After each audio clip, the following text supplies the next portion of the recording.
Hi Home Heroes, I'm Cecilia from Prestige Palettes. Today we're going to be building a workbench using dressed pine and your power exchange tools. So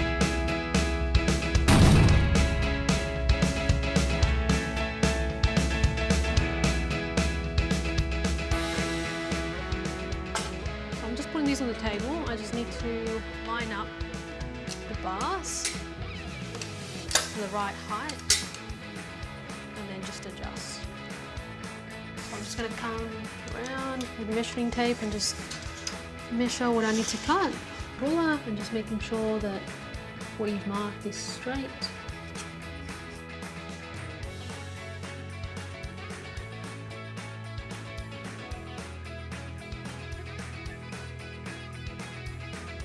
Alright, so I've got all the cuts I need now, so I just need to start putting together the frame. We are building now the frame, so this is going to be one of the side legs. So my piece of timber is a metre long, so I'm just going to mark at the half point.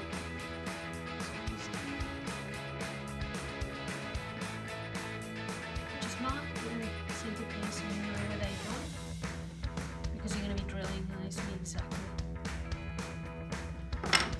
Okay, so I've picked some wood screws, and I'm actually going to be using 65mm. So you need to choose the right length. So if you look at my piece of timber, I'm actually joining the frame now. So the two pieces of timber need to be joined together. So that's why I'm using 65. If I was using 50, it'd be too short. So you actually need to make sure that you're using the right length. So that's actually perfect.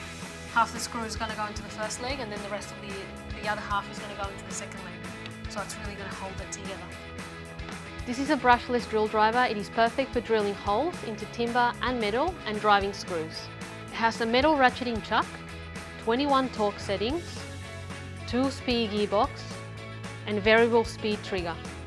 It also has a brushless motor which delivers more torque, power and durability.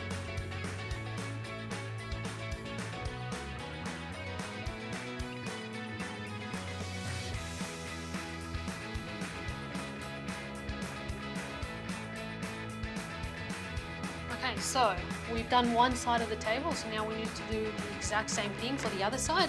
So I'm just going to take the clamps off and clear the table and cut again.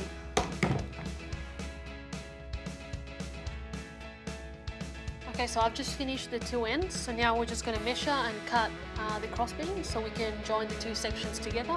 So we're just going to do that.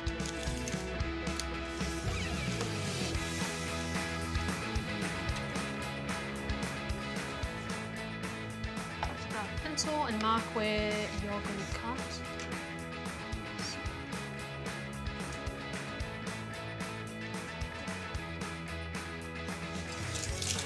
And just come back with a ruler just to make sure that you.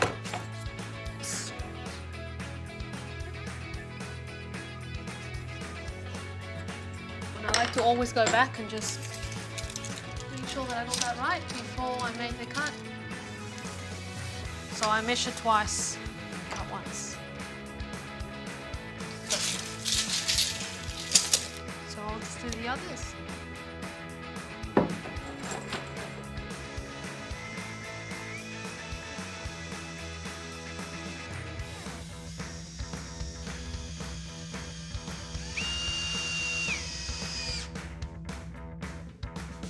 So we've just finished the cross beams for the top, as you can see.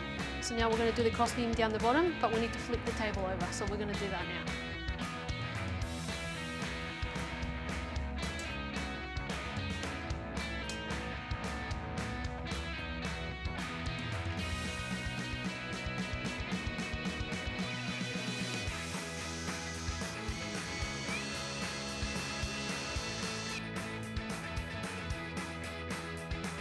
Due to the size of the workbench we're building today, we're going to be using L brackets to reinforce it.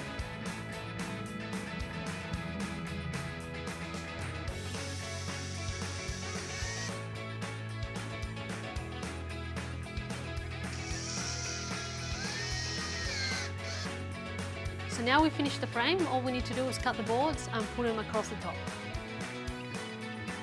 So now I'm just going to measure all my boards so I can cut them all at once.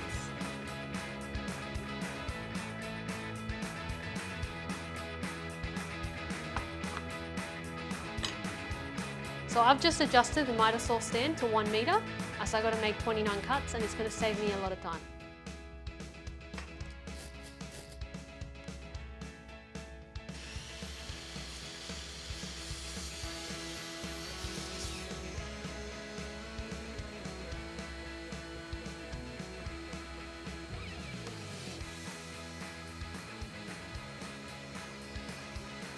So now all we need to do is screw the tops in.